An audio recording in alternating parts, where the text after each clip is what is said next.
ఎందుకు ఆపుతురా sir? Without T shirt ఎవరు చెప్పారు?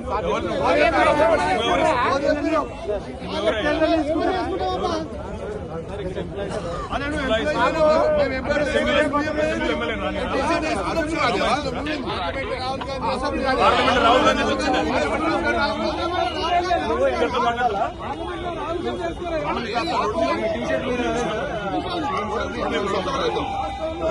రోడ్ మీద కూర్చోమంటావా? ఏం చేయమంటావు? రోడ్ మీద ఆపుతారు మీరు. చెప్తారా మీకు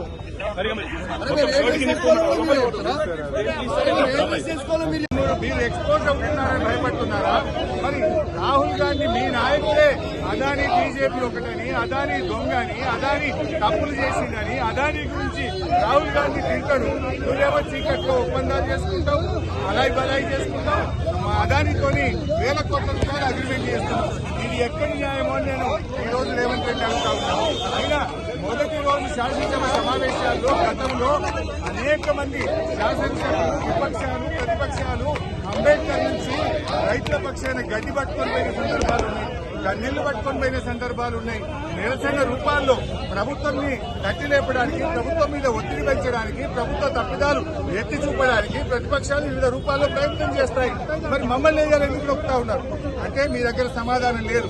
మీ అక్రమ సంబంధాలు బయటపడితే, మీ చీకటి ఒప్పందాలు బయటపడితే భయంతో ఇవాళ మమ్మల్ని సభలో రాకుండా ఆపుతా ఉన్నారు. ఇది చాలా దుర్మార్గమైనటువంటిది. ఈ రోజు శాసనసభ ఏకపక్షంగా జరిపే ప్రయత్నం చేస్తున్నారు. అదానీ కాంగ్రెస్ ల మధ్య చీకటి ఒప్పందం ఉన్నదా లేదా? లేకపోతే ఎందుకు భయపడుతున్నారు?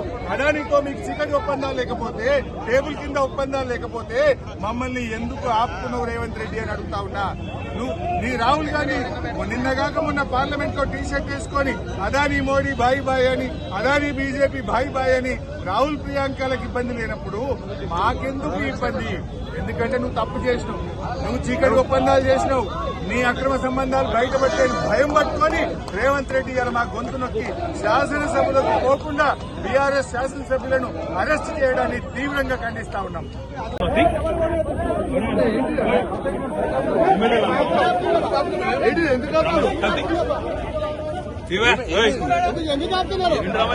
ఎందుకు ఆపుతురా సార్? వితౌట్ టీ షర్ట్ ఎవరు చెప్పారు?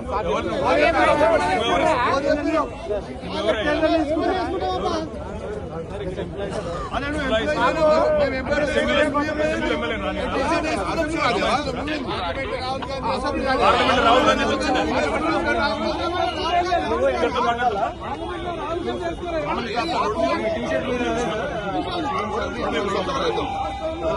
రోడ్ మీద కూర్చోమంటావా? ఏం చేయమంటావు? రోడ్ మీద ఆపుతారు మీరు. చెప్తారా మీకు